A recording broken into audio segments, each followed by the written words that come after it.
welcome to you all. Your presence makes us happy. Good morning, one and all present here. I am Barkha Goel from final year CBBT. Institute of Bioinformatics and Applied Biotechnology, IBAB, supports and leads the biotechnology academic ecosystem through its academic and new initiatives in biotechnology, bioinformatics, and big data. Institute of Bioinformatics and Applied Biotechnology is a thriving community of students and scientists in the field of bioinformatics and biotechnology. The institute focuses on education, research, and promoting entrepreneurship, the three pillars of its activities. Institute of Bioinformatics and Applied Biotechnology was established as a non-profit society in 2001 by the Department of IT, BT and ST, Government of Karnataka. It's giving me immense pleasure that today KLE Society's S.Nijalingappa College, Department of Biotechnology have organized IQAC initiated interactive workshop on recent advances in biomarker discovery in association with Professor Satish K. Acharya Sir, Institute of Bioinformatics and Applied Biotechnology and Shodhaka team.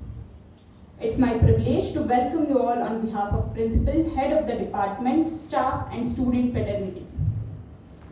A day without prayer is a day without blessing, and a life without prayer is a life without power. With this note, I call upon Manvita from final year CZBT for the invocation song.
Thank you, Manvita.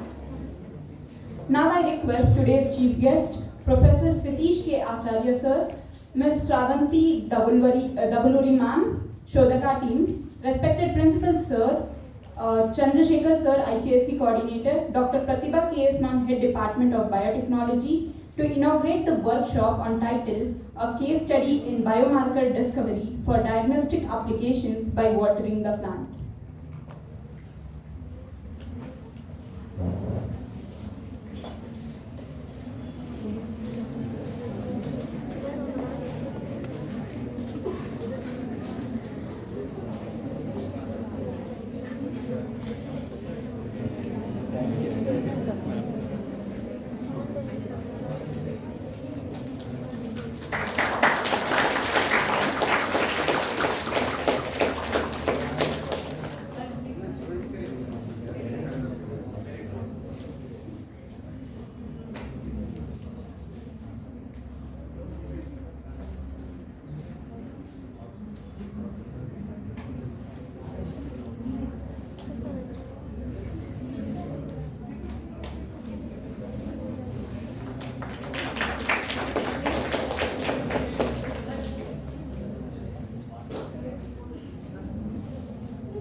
Thank you. Now I request Dr. Pratibha K.S. Ma'am, Head Department of Biotechnology, Organizing Secretary of Workshop, to present the welcome speech and introduction to Chief Guest.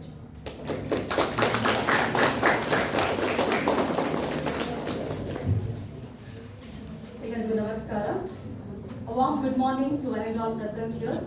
At the outset, I would like to express my deep sense of gratitude to Saptarishis, the 7 dedicated teachers, founder of our prestigious KLE Society. It's my great honor to welcome you all and our today's chief guest and guest speaker from Shodhaka. Ladies and gentlemen, we have amongst us today's chief guest, Professor Kshitish K. Acharya, Professor Transcriptomics and Reproductive Biology from IBAB, Professor, your presence has rendered a blissful grace which has elevated the purpose of today's session. On behalf of KLE Society's S.Nijalingappa College Management, respected principal, and from entire KLE SNC Parivar, and also on my personal behalf, we welcome you, sir. Thank you for raising this honor. Now, I would like to request our Honorable Principal, Dr. Arun Kumar B. Sonapanavar, sir, to welcome today's chief guest with flower bouquet and token of gratitude.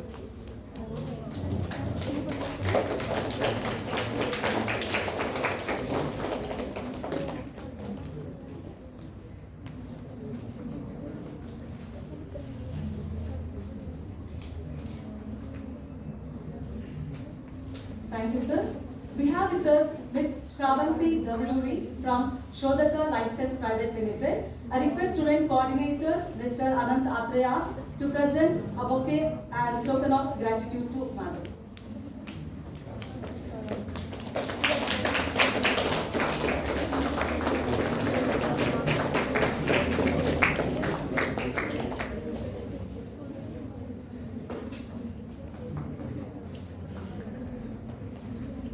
Thank you, ma'am. Now I would like to request Sri Rajiv R. Potadar, Assistant Professor, Department of Biotechnology, to welcome our Honorable Principal, Dr. Arun Kumar B. Sonapanavar, sir, with flower as a token of gratitude.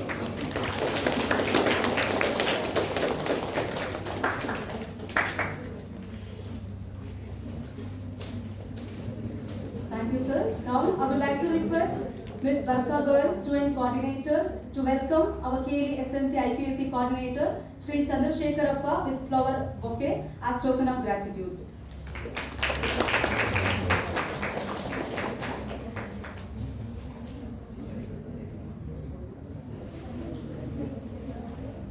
Thank you, sir. Ladies and gentlemen, I extend a cheerful warm welcome to all the heads of various departments, esteemed faculty, student fraternity, invitees, and delegates. Thank you everyone for joining this occasion. And also, we have with us as a delegate from East West College, Manipal Hospital, Maharani Lakshmi Ammani College, then Maharani's College, Maharani Cluster University, and also from DCU. We welcome you all. Now, it's my great honor to introduce today's chief guest, Professor Kshitish K. Acharya from IBAB and founder director of Shodhaka Life Science Private Limited, Bengaluru. Professor is currently working as faculty at IBAB, trying to establish tissue-specific molecular portraits with a long-term goal of discovering better disease biomarkers. Professor has 30 years of experience, which includes molecular biology and computational research approaches. Professor has published 35 research papers in peer-reviewed journal with high impact and guiding 6 PhD students, more than 100 research interns, and also providing exposure to academia in other countries such as USA, Australia, South Korea, and Kuwait. Professor has a good amount of industrial experiences. Professor was also head of production unit in a biotech company for 10 years and further headed Shodhaka company for 10 years. Apart from his regular teaching, Professor is conducting more than 40 short-term courses and workshops. Professor also conceptualized and convened a unique 14 months of laboratory biotechnics program at Institute of Bioinformatics and Applied Biotechnology through 8 successful batches which witnessed a record placement 95% in every batch. With this introduction, once again, I would like to welcome Professor Kshitish K. Acharya sir to this gathering, and thank you sir for accepting our invitation. Ladies and gentlemen, today's interactive workshop in association with our partner Shodhaka Life Science Private Limited. In many cases, critical data mining and data analysis and interpretations of scientific work suffer from a casual approach. Shodhaka Life Science Private Limited began with a vision of effective address such imperfections in data mining and analysis. The company has been providing high quality data analysis services to other scientists since 2009. Shodhaka also provides other services to academic organizations through students and teachers. Shodhaka has developed online test system that has been utilized by various organizations such as IBAB, CHG, KVITS. In addition, the high quality training programs offering by Shodhaka have been very popular among students and scientists. Further, Shodhaka has completed multiple service projects in the areas of NGS, microarray data analysis. The company has also been active in the areas of custom designing databases and softwares, biomarker discovery by in silico approaches, and assisting scientists in manuscript writing and refinement. Most client scientists are impressed with the quality of work offered by Shodhaka Life Science and have become preferred service providers by most of the scientists. With this brief note about Shodhaka, our today's workshop partner, I extend a warm and cheerful welcome to one and all present here. Thank you, one and all. Thank you, ma'am. I now wholeheartedly welcome Dr. Pratibha K.S. ma'am, Head Department of Biotechnology, Organizing Secretary. We welcome you, ma'am. I request Raghav to present the token of gratitude.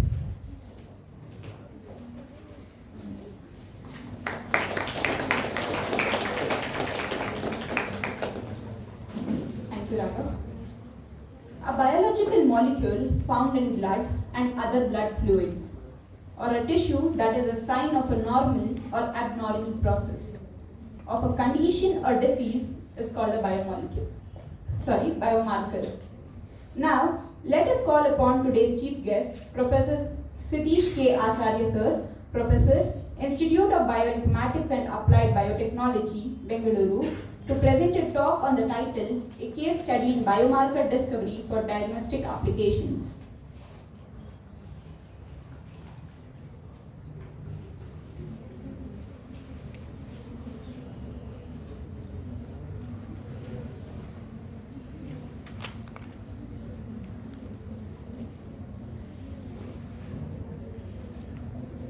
I request Dr. Arun Kumar B. Sonapanavar sir, Principal, KLE Society's S.Nijalingappa College, to address the gathering.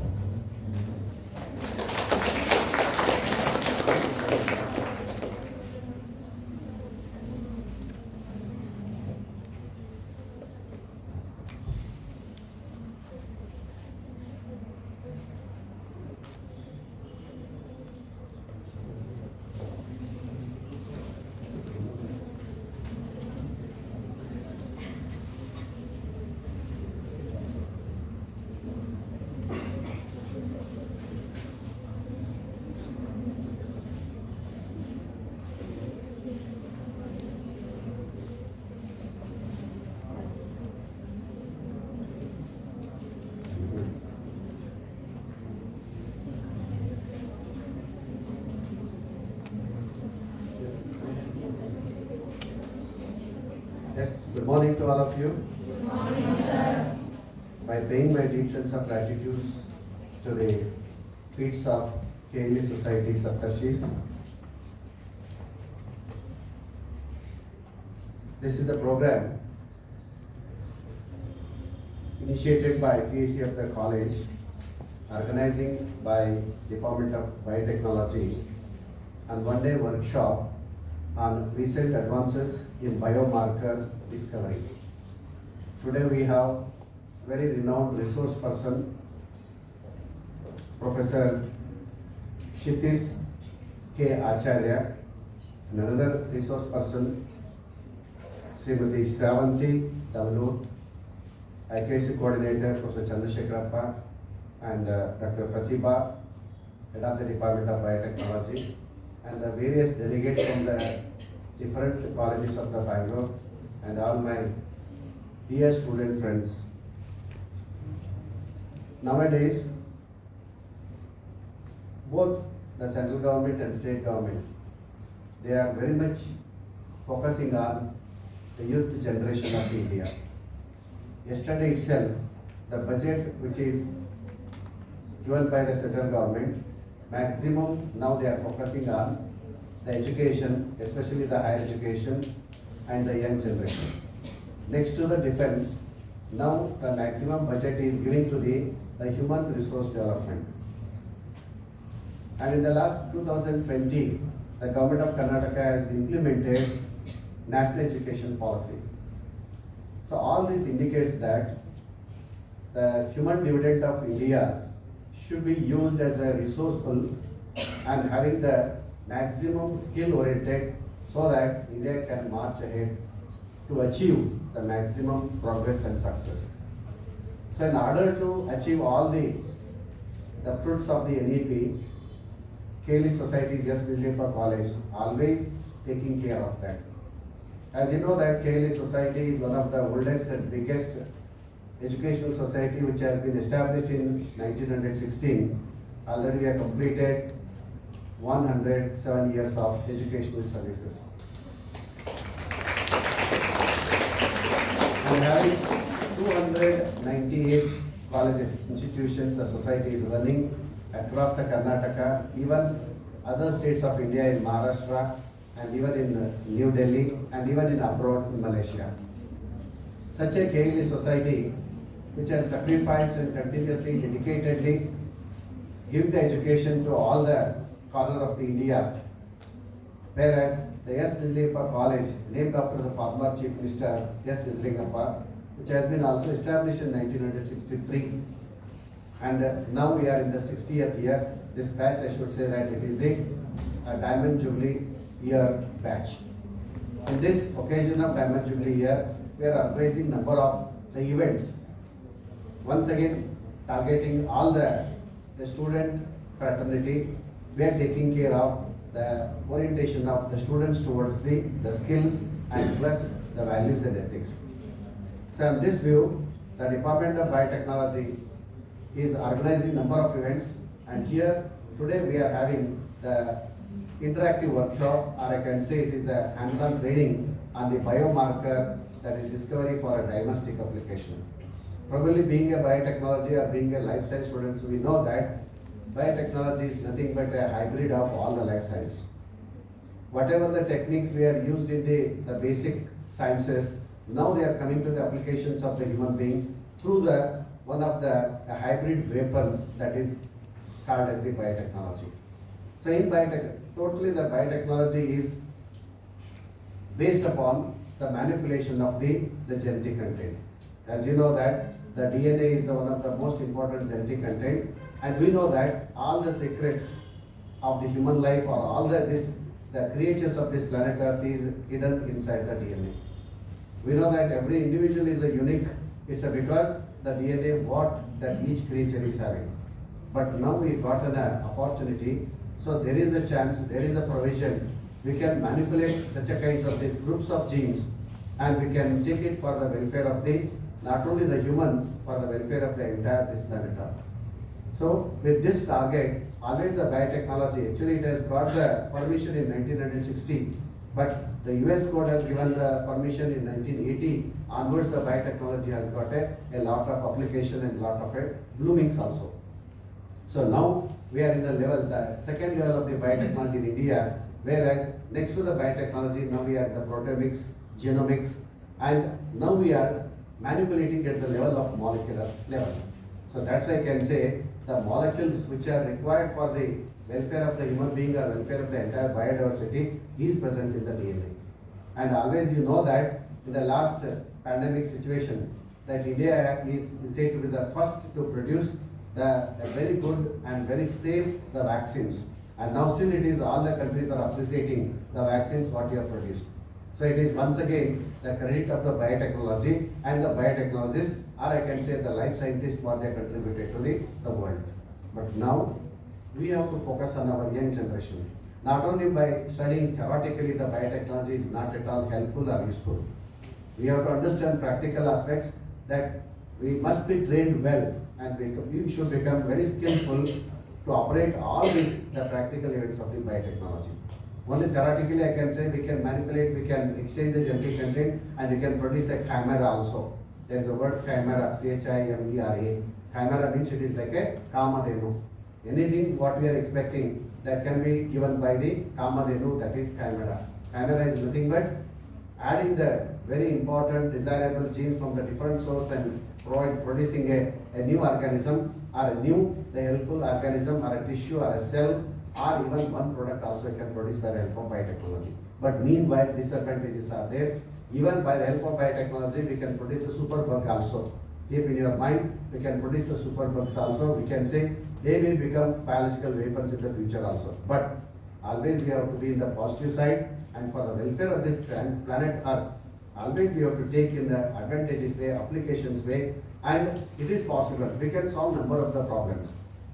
Simple example I'll give that in the 1947 population of India was only just about 33 crores. But now it is increased for manifolds. Now it is more than 140, 150 crores of population, and the agricultural land which was there in the 1947, the same, it is not available. It has been reduced to a lot of extent. But still India is producing the sufficient amount of the food and food grains, and even we are in the position to export to the other countries. It's because of the one scientist and the scientists of the India, they have contributed for such a kind of the great achievement. That is what I can say hybridization technique. Trigger Johann Mendel has given the concept, basic concept of that hybridization. Later M.S. Swaminathan of India, said to be the father of green revolution, was implemented practically in India. So that's why till today India is not at all suffered from any kind of the food crisis.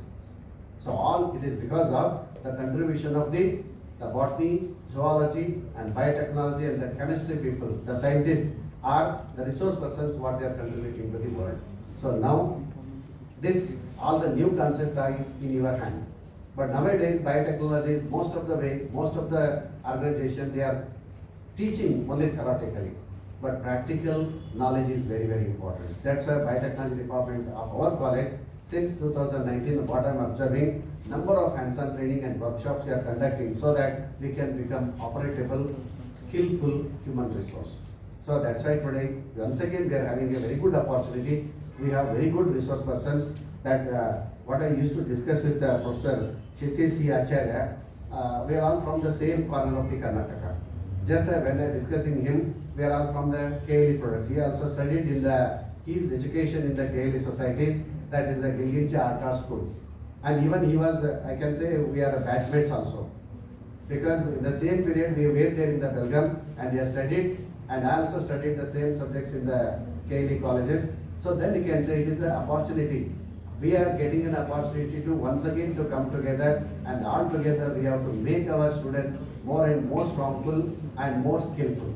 That's why friends, please, whatever the workshop, what today we are, the resource persons are conducting, practically involved. Make it as a hands-on training and be concentrate on the subject.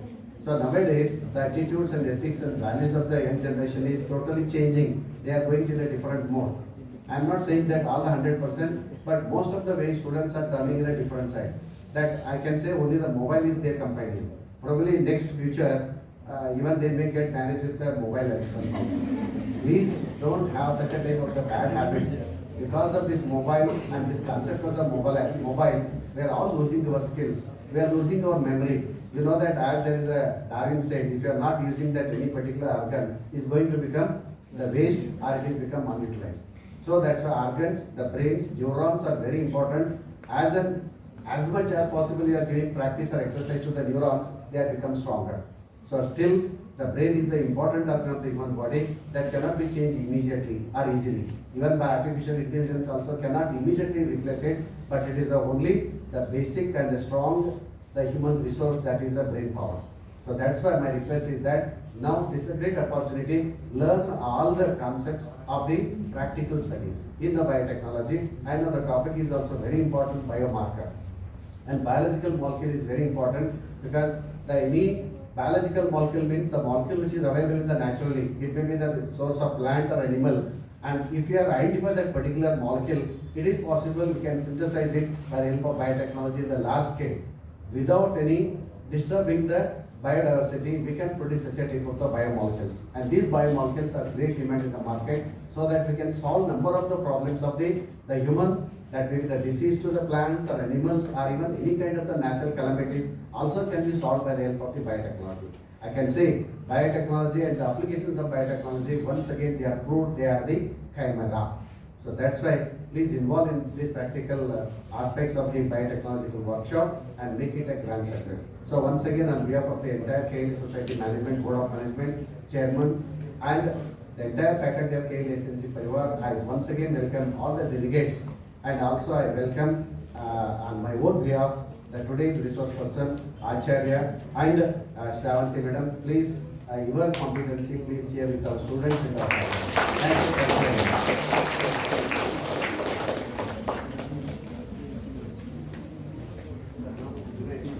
Thank you, sir.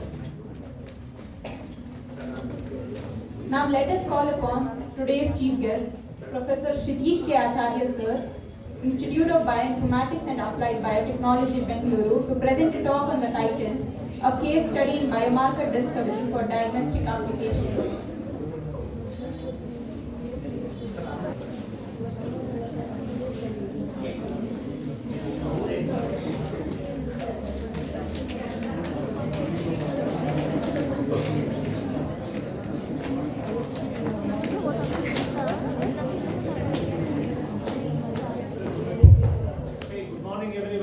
Good morning, sir. ಚೆನ್ನಾಗಿದ್ದೀರಾ ಎಲ್ಲರೂ? Okay. I was waiting for this. Now you can see the title.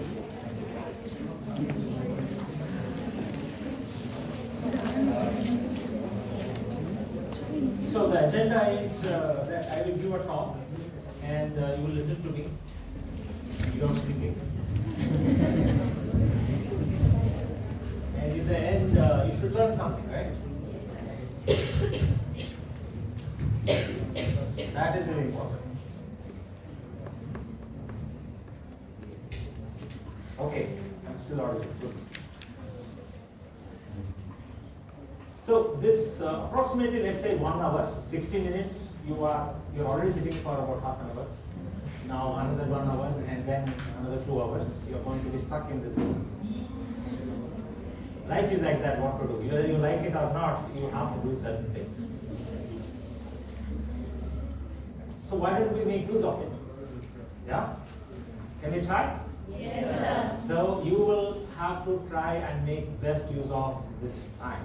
Okay? It's your time. I am going to try and make best use of my time to tell you some things I know, and you are trying to help me to serve my purpose. Okay? So finally, you should have learned something. Then I will be going home happy.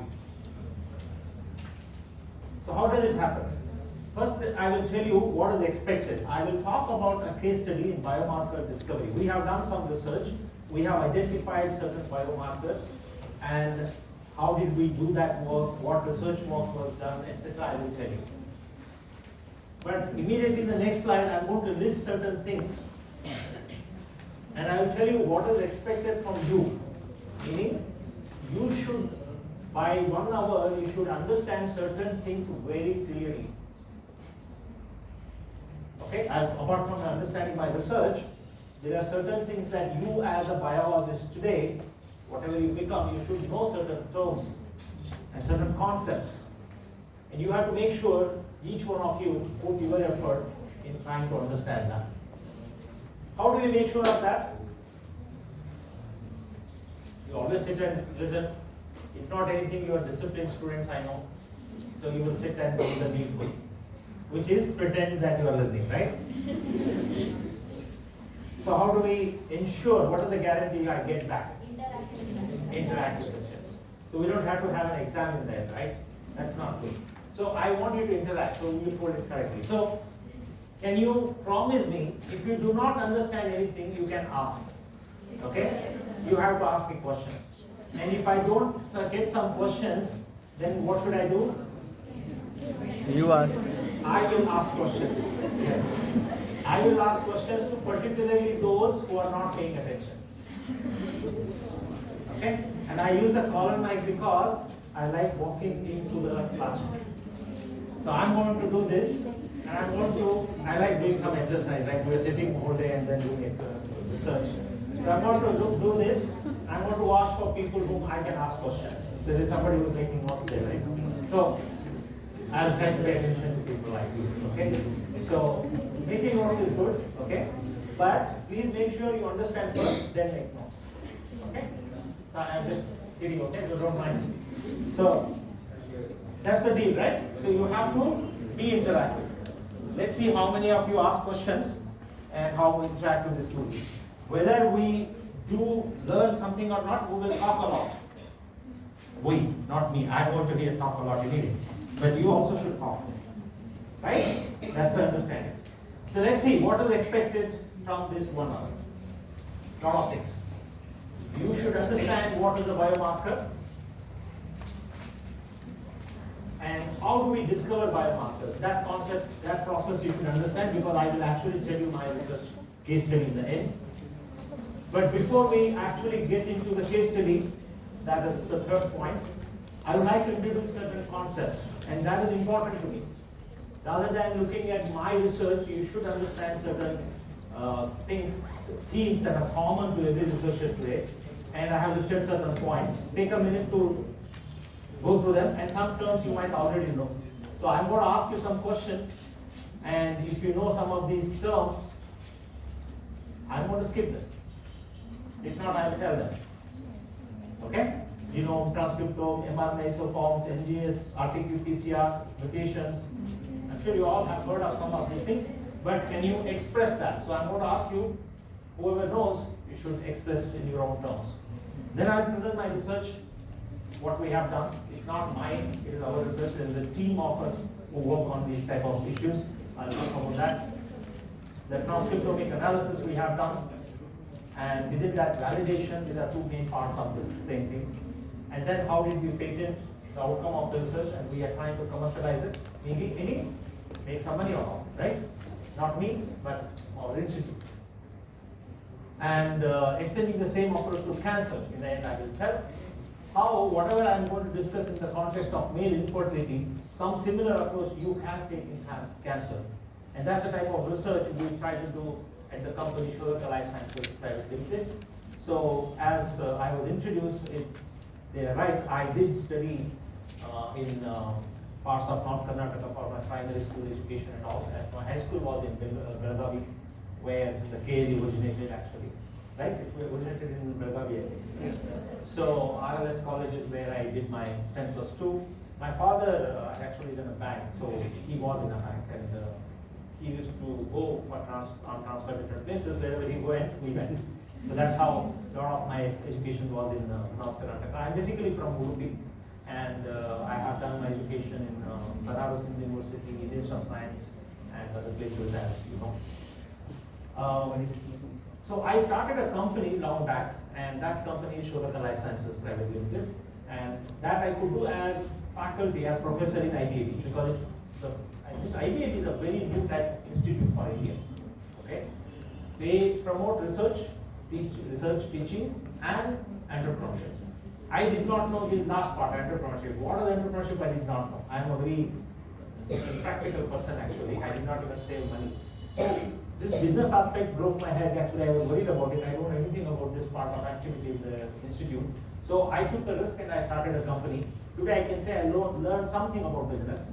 And in that company, Ms. Shravanti has been one of the pillars of our company. She and one other person by name Akhilesh have done wonderful things in the company. I felt so comfortable leading the activities to them, and I came back to focus all my effort in IBAB now. So I am continuing my work in IBAB. I was doing that earlier also. Now 100% there, or maybe 90% there, and 10% sometimes I work for the advisory role in the company. So I'm a scientific advisor to Shodhaka Life Sciences. Shravanti, who is also my PhD student, who is soon going to submit her thesis, and she will be telling you this part of the story. Okay? How can we extend the biomarker discovery, that whatever I'm telling, how can we do it? There's a lot of work we have done here using these type of techniques, but what if you cannot use those techniques? Each one of you, I'm going to tell you right now in advance, each one of you can discover biomarkers, biomarker candidates at least. If you make use of this section, these sessions, you can do that. How to do it? Ms. Shravanti will demonstrate to you what we have been doing. I will tell you theoretically, but practically, how do you make use of important experimental data that is out there, transcriptomic data, which costs several lakhs or sometimes crores of money to generate the data. That data is available for free use for everyone. You can use it. We're going to tell you today how to use it. Because it's only a half-day workshop, we're only going to demonstrate to you. But we'll try to make it interesting. Okay? So we will tell you something, we will say, did you follow? And immediately you will say yes, and then we will call you. And we'll ask you to do something here. Okay? So it's going to be a little bit hands-on that way. We'll randomly call somebody. So pay attention. Yeah? We're able to pay attention, right? It's not going to be called here to demonstrate that. Okay? So pay attention. So that's what is going to happen in the end. How do you actually use public data sets? That's what we're going to have. Alright? Now let's start from the beginning. So what is expected of this half-day workshop is clear now? Yes. Good. Let's start. Okay, I should also tell this. This entire work that I told so far, up to patenting and commercialization, most of this case study has been led by one of our team members, my name is Govind. So Mr. Govind is my PhD student. He is almost submitting also in IDEB. And whatever work he did in the end, he actually applied it as a grant proposal, research grant proposal, when Government of India called application from students. MSc, BSc, Biotech, every student, including PhD students, they could apply for research grant form to commercialize their research. They have done academic research. If you want to commercialize, you can apply. So about thousands of applications went, and the top 50 were identified as an appreciation award. There is not much money given, but at least there is an award given, and he is happily standing there. Not smiling much because I was there in front. So the work that we did receive an appreciation, because you got about 50 among thousands, and most of the top 50 were research students from Institute of Science in Bengaluru, or JNCBS in Bengaluru, or IITs in India. And I was glad that this new institute was represented by him. So it is a good work, and hopefully you will also enjoy learning about that work. It's important to tell some part of the success beforehand so that you get more excited. Alright, let's talk about this. How do we discover biomarkers? Before that, let's understand what is this phrase, differentially expressed genes. What is a genome? What are the transcriptomes? These type of terms, let's get familiar. Okay? Do you have an idea what do you mean by differentially expressed genes? Does anybody know? See, you have three types of answers. Yes, no, I don't want to answer. So one of the three you are supposed to tell. Interactive means what? That's it. So which answer is going to be? No. No. Okay. Others still don't know whether to answer or not. No problem. It's English term, right? Differentially, differently. I don't know why. I still don't know why they don't say differently. They want to make it complicated for you, right? So differently expressed, differentially expressed. Yes. The character which is inherited and it is expressed different. And the genes expressed. Genes are responsible for characters. That way you are right. Yeah. So maybe we will recirculate the mic if you want, because your question should be heard by others also. But good, thank you. So that's what I want, right? So interactions. Genes express differently. Before that, I think we should understand what do you mean by expression of genes. When do you say a gene is expressed? Protein synthesis is there. Correct. When you have a functional protein produced by the cell, when you have a functional protein produced by the cell using part of the DNA, which you refer to as gene. There's a different way of saying what is a gene, right? Gene is a functional unit of DNA. One mark question. All right. But what do you understand? The cells use the long stretch of DNA, somewhere that is used, that portion is used, and an RNA comes and a protein is produced. DNA is not converted to protein, right? DNA, part of it is used to produce an RNA. That is the region we call gene, right? So a gene is expressed, however, you say a gene is expressed when a functional protein is finally produced by using the gene, right? So that is gene expression. Well, do you have the same genes in all our cells or different genes? Different genes. Same. Now there is a battle between. It's like BJP versus Congress. So you have same proteins in all our cells or different? Hemoglobin do you find in the brain? No, sir. In the nerve cell? You don't find in the nerve cell. Do you find keratin in stomach? No, sir. Yes. You don't find. Keratin is a protein that is produced by only some cells in your skin cells, skin tissues. So like that, there are different cells producing different proteins. There are some proteins which are produced by all cells. That's also there. Okay? Proteins are produced using genes. Proteins are different in different cells. Many of them. So genes are same or different? Same. Genes are same, but proteins are different. Only required proteins are produced.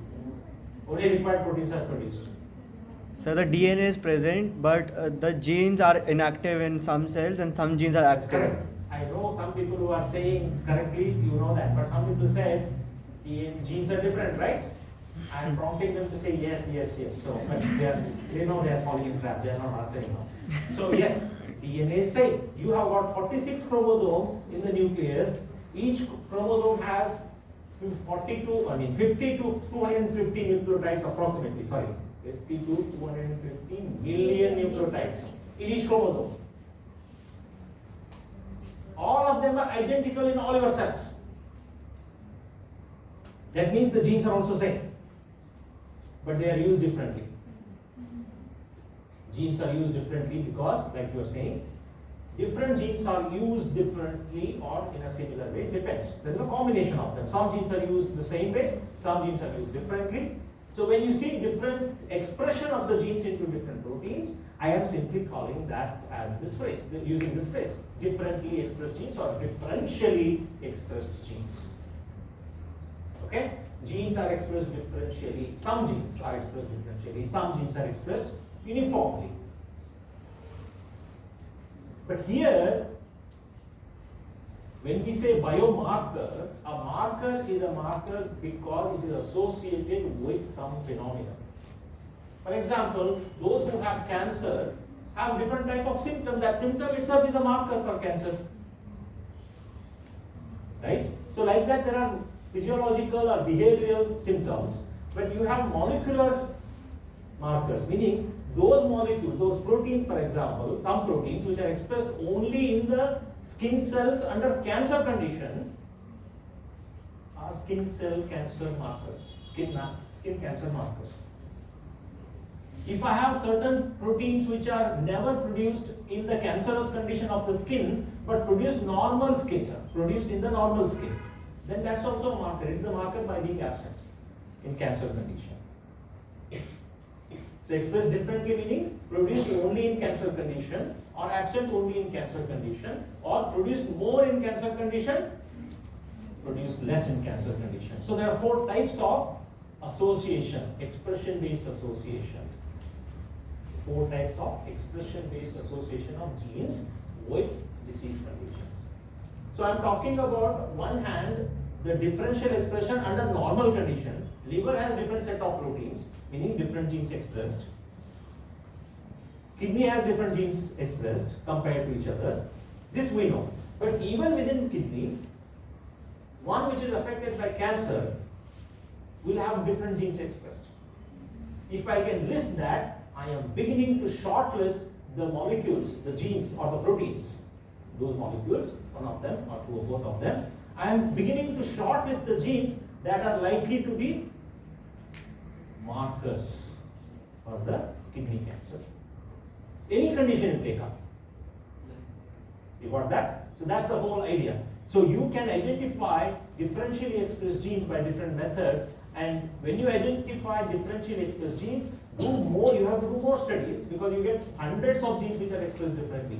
Among them, what is consistently expressed differently? I can always find this one only in this condition, but not in the normal condition of the same tissue. When I identify that, then I have identified a biomarker. It's a molecular biomarker. It's the molecule which is a biomarker.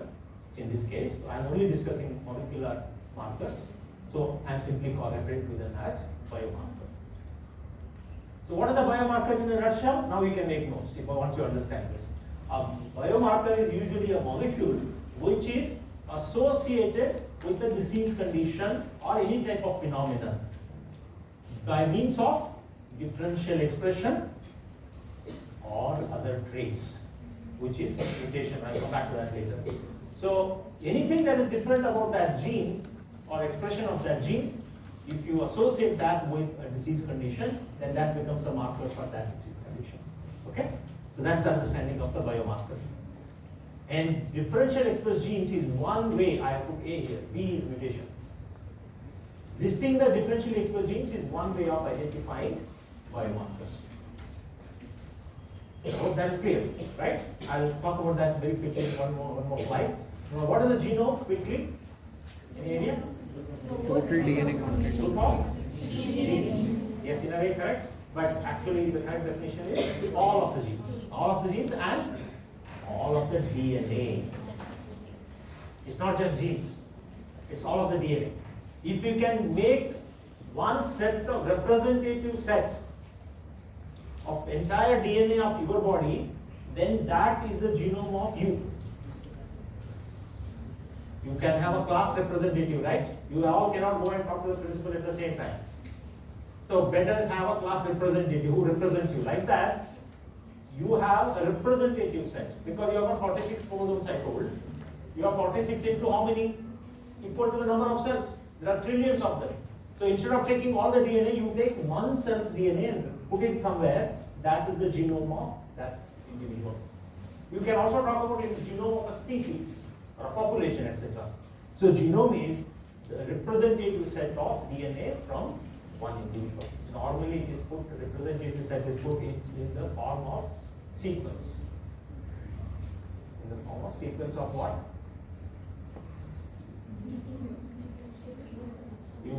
You can represent the genome, meaning all the DNA, as a representative in the form. When I say, how do you represent that form? In what form you can represent the DNA? Codons, okay, one way of saying it. Anything else? Sequence of what? Sequence of nucleotide sequence. Right? A, G, C, P. You have got 4. So if you write the first alphabet of the nucleotide of one strand of DNA, right? Only one strand you have to write. If you can write the nucleotide sequence that way for one strand of each chromosome, then that becomes the genome of that individual. Okay, what is transcriptome then? Transcript is what? RNA molecule, mRNA molecule. So if you can similarly represent every, here you represented the chromosomes, right? In the genome, every chromosome from first nucleotide to last nucleotide, you write the sequence 46 or 24 haploid cell. That is the genome of that individual. Transcriptome, on the other hand, is listing mRNA 1, mRNA 2, mRNA 3 for every gene. If you can write that, that's the transcriptome. So you list the transcripts or mRNA molecules. You don't have to write the sequence, but by using the sequence only, you derive the list. But along with that, you need some more information. How many copies of them were there? The number of molecules, mRNA. Chromosome is only one per cell, but RNA molecule, It is not 1 per gene, it could be 0 per gene, it could be 10 per gene, it could be 100 per gene, it could be 1000, sometimes it can be even more.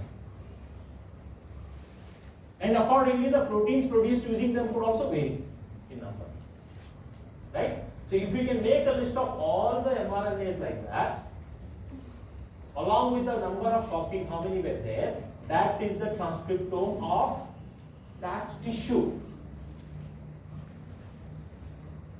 or that cell under that particular condition. Are you with me? The genome is same across the entire body, right?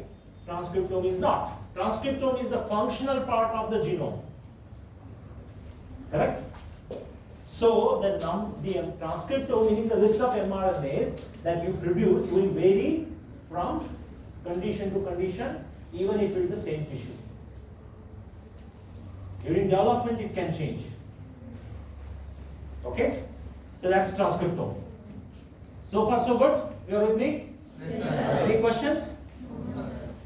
Okay. So this is what I meant. So DNA, which can copy itself, you represent it like genes here, one gene here, one here, like this along the chromosomes.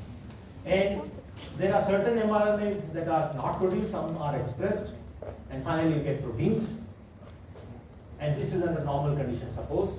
And then under abnormal condition, this one is turned off, this one is turned on, this one is produced more than normal condition. This is how some diseases occur. So if I can make a list of genes like this, which are expressed differently, there are 3 genes which are expressed differently now compared to the previous condition, right? Hypothetical example. So look at what is happening here for gene 1, gene 2, gene 4. Gene 3 is same in the normal condition, but everything else is changing. This is not at all produced. This is produced for the first time here, not in the normal condition, and you have more production of this. So this is upregulated. This is upregulated in the disease condition. This is downregulated, right? So this is the concept of differential expression. If I can make a list of all the genes like this which are expressed differently, that's the goal of transcriptomic studies. One goal, one phase of the transcriptomic study. Then I look at these genes, what are they doing, what functions they are doing, etc. This analysis we try to do. So differential gene expression is often associated with diseases. One example is a disease called non-obstructive azoospermia. Non-obstructive azoospermia is a disease condition where spermatogenesis has failed. Okay? So I'm going to present a case study on this now. I'll come back to that. But what are mRNA isoforms? Each gene has alternatively spliced RNA molecules. Okay? So for example, suppose there is one gene here, exon 1, exon 2, exon 3, exon 4, exon 5. 5 exons are there. What is this? Intron 1, intron 2, 3, 4, right? Now, you could have intron 1 joining with this, and this joining with this joining with this, in which case you will get one type of mRNA, or you could have like this could be one form. Second is a little bit different splicing, which could give you this. You don't have exon 4 here, or it could be like this. You don't have exon 2 and 4. So like this, there could be different type of splice forms that actually result multiple mRNA isoforms from one gene.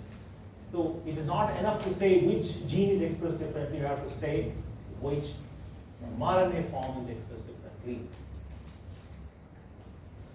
Okay. Now I will tell about quickly NGS, RT-PCR, PCR, SNPs. This is very important for you. All the terms that I have told are very important. If you are a biology student today, if you qualify your BSc without knowing these terms, it will not be useful. And the concept I told, I knew that there are some confusions. I said the gene is same or not. Why did I ask that question? Because I asked that question as sitting in the MSc selection board or even PhD selection committee, and then we ask these questions. 50% of students answer it wrong, and you go mad, right? How can you do like this, as a PhD graduate? So you should know that. Now you have no excuse, okay? This is the sequence, and identifying the sequence is important for genome establishment or for transcriptome. If we can sequence large DNA molecules, that is sequence the genomes, you can do it today only with NGS. Or rather, I won't say only with NGS. Most people use NGS, next generation sequencing. What is the different thing about it? Sanger method you can use, which is a traditional sequencing method, but it is expensive, it is slow, whereas next generation sequencing methods make it very efficient. They can get the entire genome sequence. Have I drawn a sequence of a genome here? No. This cannot be the sequence of any genome. This can be one small region of one gene or one exon. If I start writing the genome sequence here, all the walls in your college will not be enough.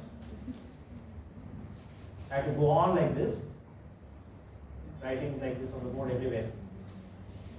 That would be your genome. Okay? Let's not write your genome today. Okay? So you have a lot of DNA sequence. It is just shown that as an example. This is what a genome would look like. But to derive this genome, you have a technology for sequencing. Sanger's method is one, but that is very expensive, very slow. Next generation sequencing makes it very efficient today. And you should know what is next generation sequencing, how it works, etc. We can't tell you those things today. We do conduct from Shodhaka, we conduct a lot of workshops for scientists. Students are welcome to join them to understand the concepts. And maybe to Dr. Pratibha, I will send an email later. They will circulate to you if you want. Otherwise, visit Shodhaka website, shodhaka.net. We're going to announce one course in February 2nd week. Anyway, so that's something. Now, if you have RNA molecule, then RNA molecule can be reverse transcribed and PCR amplified. DNA can be amplified as it is. And if you quantify the molecules when during the PCR itself, that's called quantitative PCR or real-time PCR. But if I want to quantify the RNA, I convert it to cDNA first and then quantify it during PCR. That is reverse transcription followed by quantitative PCR. And in our approach, we use next generation sequencing to establish the transcriptome under normal testis condition and the disease affected condition. And we try to then check that, confirm that by RT-qPCR. That's why I'm introducing that. Questions? Is it time for me to ask questions? Okay, let's wait for some more time. I hope you understand. Another introduction, I'm a Korea colleague.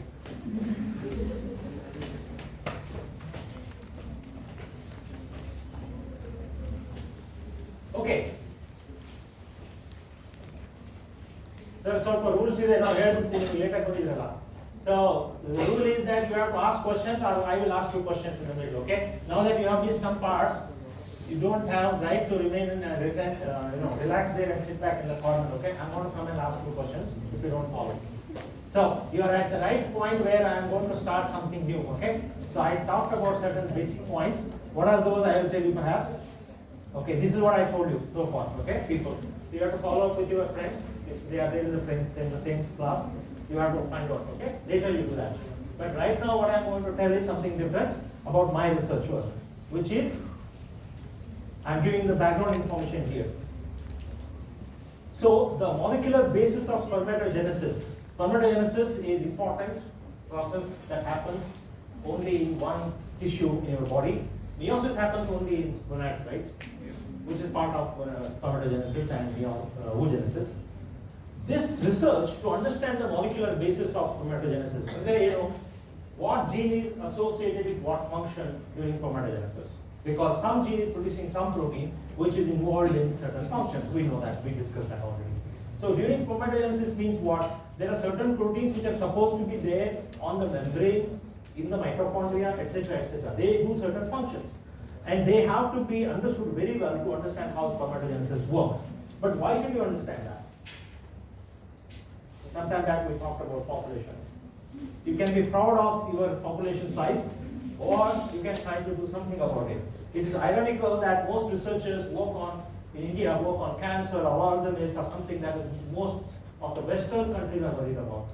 Because that's how we are, right? whatever is happening there. The reason why we are wearing pants and shirts, and the reason why I'm speaking in English is because we follow those people. So our researchers also do the same thing.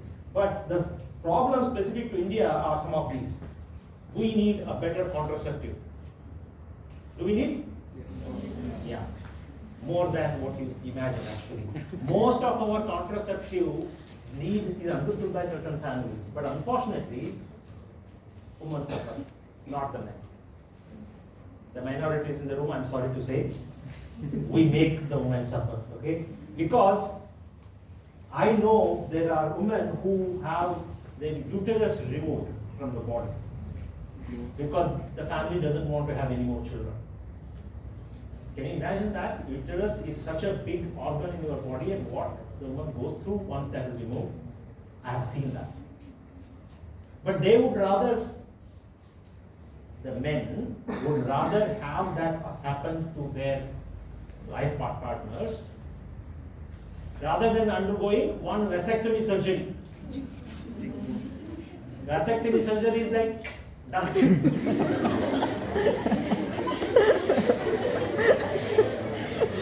Imagine uterus surgery. Complete anesthesia, open the body, remove a big organ from the body. Ridiculous comparison between vasectomy and uterus hysterectomy. But unfortunately, most women suffer. Most of the contraceptives used are women-centric because of some psychology we have.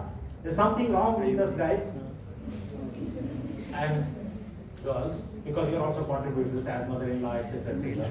So, you understand the problem. It's a big problem. Population control is a big problem. People know that there are less options for men, and whatever option is there, that men are somehow not educated enough, or women are not educated enough to educate men, whatever, I do not know. It's a complex situation. But you need better options.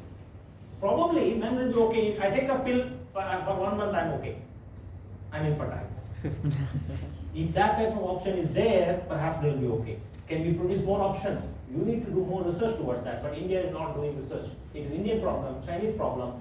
China is doing something about it, but India is not doing. Sorry. So you need to do more research on contraception. You also have some infertility type, like I told, non-obstructive azoospermia. It's a type of fertility that affects a lot of people. So you need to do research on that also. For both of them, you need to understand the molecular basis of spermatogenesis. It's an important area of research. So that's what we are trying to do, but just some background. So there are different types of male infertility. For example, there is no sperm in the semen, poor quality of sperm in the semen. There are a lot of other reasons. There is no sperm in the semen when you say, that is called azoospermia. Why does it happen? There are two reasons. One is obstruction. Now the other is there is no obstruction. What do you mean by obstruction? In the testis, everything is fine, but epididymis or vas deferens, there is a block. When there is a block, spermatogenesis is happening here, but blockage is there, so you call it obstructive azoospermia. That's the reason there is no sperm in the semen. The other one is non-obstructive, meaning there is no obstruction here. There is a problem. The testis itself, that is non-obstructive azoospermia. So this is affecting a lot of people. There are about 6% men who are infertile, and 1 in 100 approximately could be non-obstructive azoospermia. These men look normal, behave normal. There is absolutely no problem. Okay, you get my point, right? They also want to dance, go around like movie theaters you see, right? People going around in the park and all. Everything is normal. Only problem is they have spermatogenesis not occurring. Everything is male phenomenon everywhere. So this is occurring in a lot of families, and you need to find a solution to this type of problems. Maybe others also. You need to know the molecular basis of it, plus of course contraception. For both of them, you need to know how the spermatogenesis occurs in more detail at the molecular level. So this is a good case for molecular basis of spermatogenesis because spermatogenesis has not occurred in these patients. So that's what we focused on.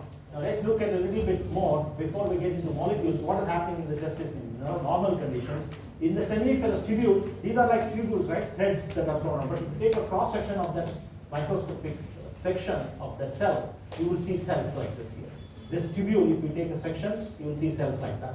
What are the types of cells? You perhaps have studied in biology. Or the stem cells, pluripotent cells. This is meiosis cells. Meiosis is happening in spermatocytes. After meiosis, spermatid are there, which now differentiate into spermatozoa. This is the normal process. Now obviously a lot of genes are changing here. You will be amazed to see the type of molecular changes that occur. For example, the DNA is packed using histones, right, everywhere? Yes. Or imagine 46 chromosomes, each one an average of about 100 million nucleotides or base pairs. All the histones are removed and something else is used to pack again. That happens in this picture. DNA is completely repacked. A tail comes, etc., etc. Meiosis happens nowhere else in the body. So it means a lot of different genes have to be activated, a lot of genes have to be suppressed. These things happen during spermatogenesis. So we want to understand the molecular basis of it using this NOA condition. So what we did is we took NOA patient donors and we took small biopsy samples, meaning the doctor takes it, surgeon takes it. We take small tissue sample and perform extraction of RNA, make cDNA, sequence all of them, then identify using the sequences what is the mRNA isoform that is there, and then compare with some other cases and with normal tissue. This is a little complicated, I won't get there. So we wanted to use this condition the way I told. We wanted to understand the molecular basis of the non-obstructive azoospermia as well as normal human spermatogenesis. Because it's not well studied, particularly at the level of gene expression control and alternative splicing. When doing so, we identified biomarkers. So we wanted to know what is the transcriptome of the testis under MOA condition, meaning what genes are expressed, what isoforms are there of mRNAs, how much, particularly the iso-mRNAs or mRNA isoforms was not studied well. And genes and mRNA isoforms that have potential chromatogenic roles is what we wanted to address. We also did functional analysis and all that, but more importantly, we wanted to identify reliable biomarkers by using a list of differentially expressed genes.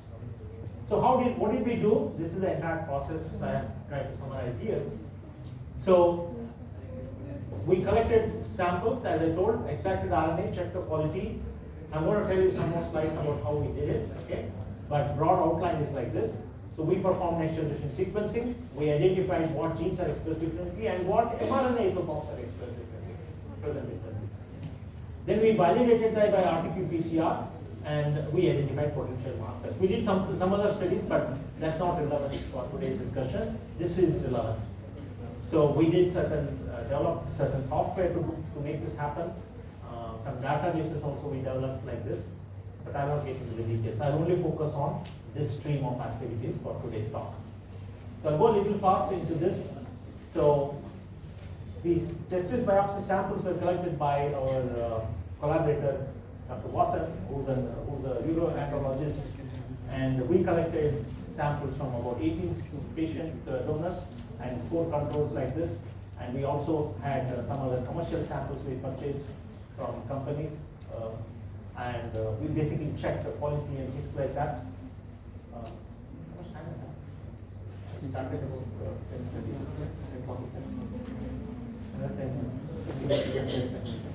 So I have 10 minutes left. So we have good quality of RNA. That's all I want to say here. Okay. So this is another type of experiments we do to say that RNA is good.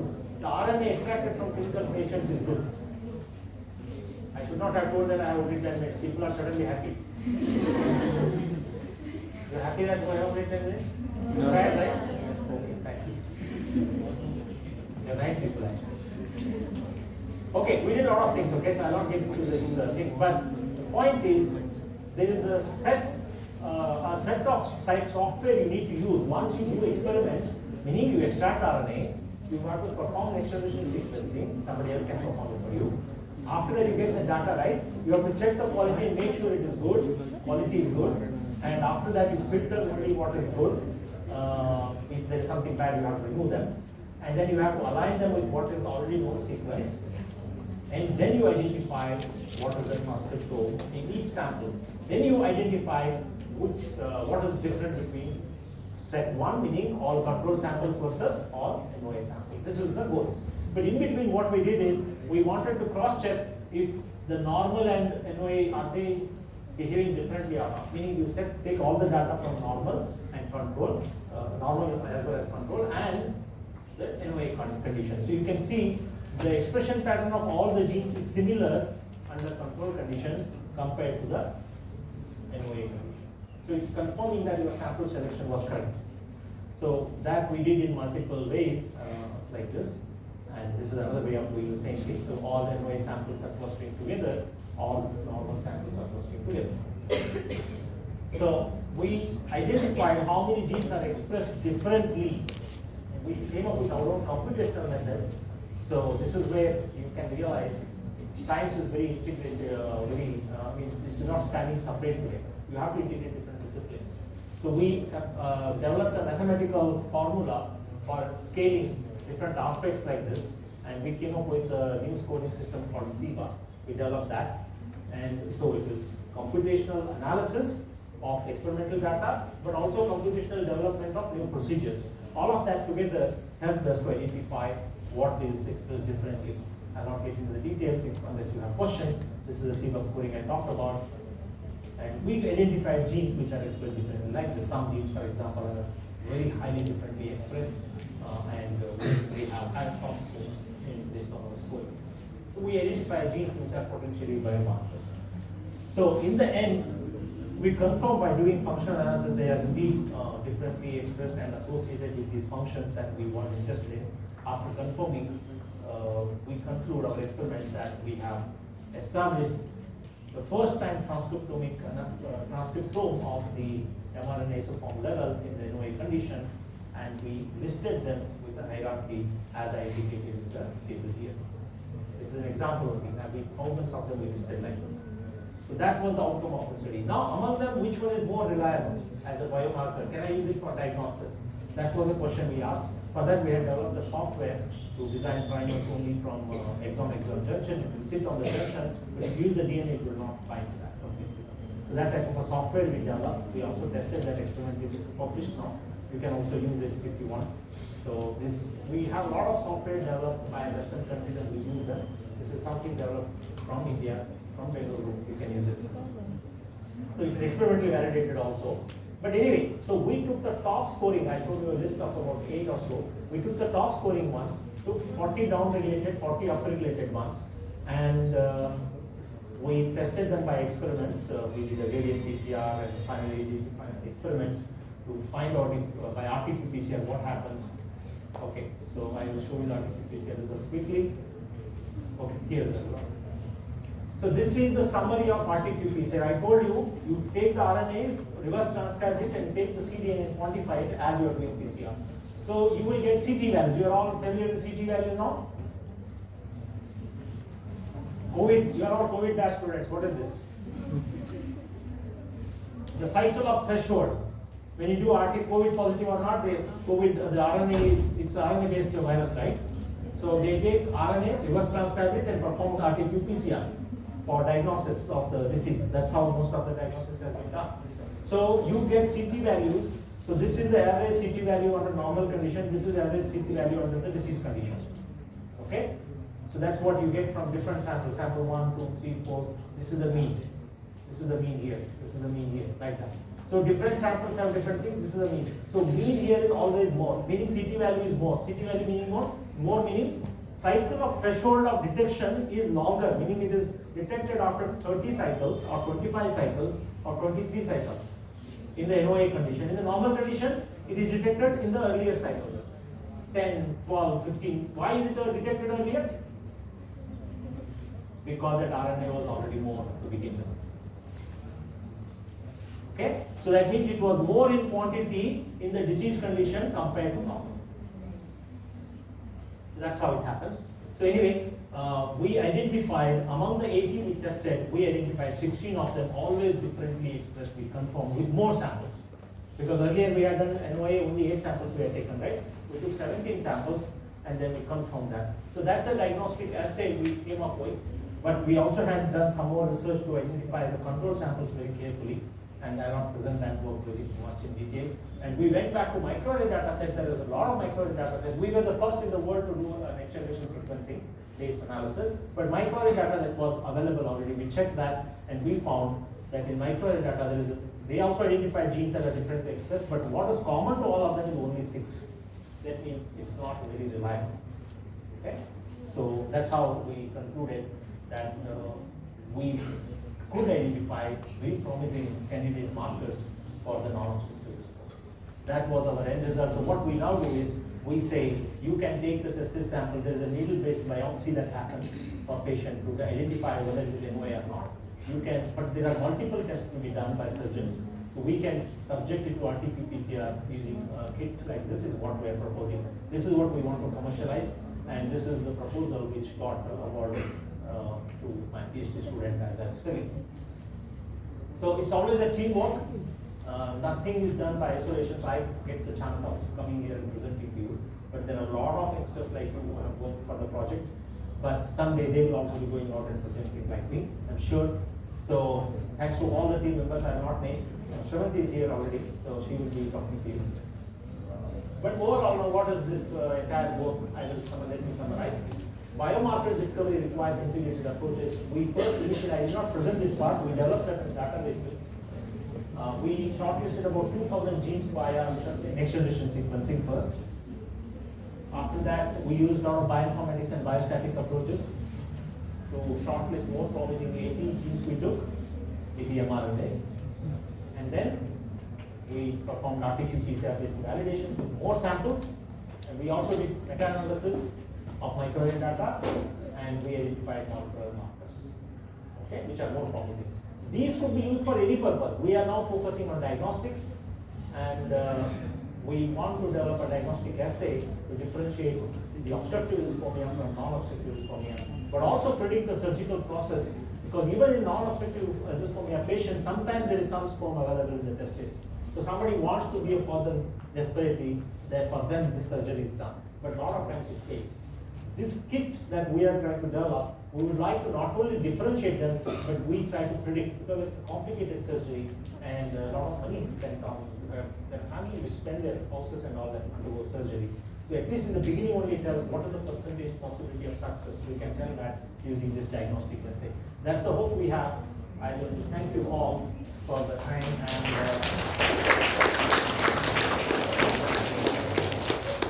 and thanks for coming.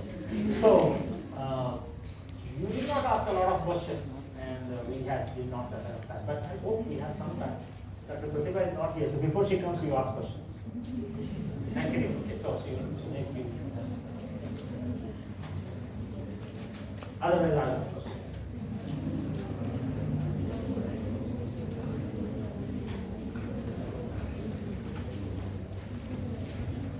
Yes, I need some feedback.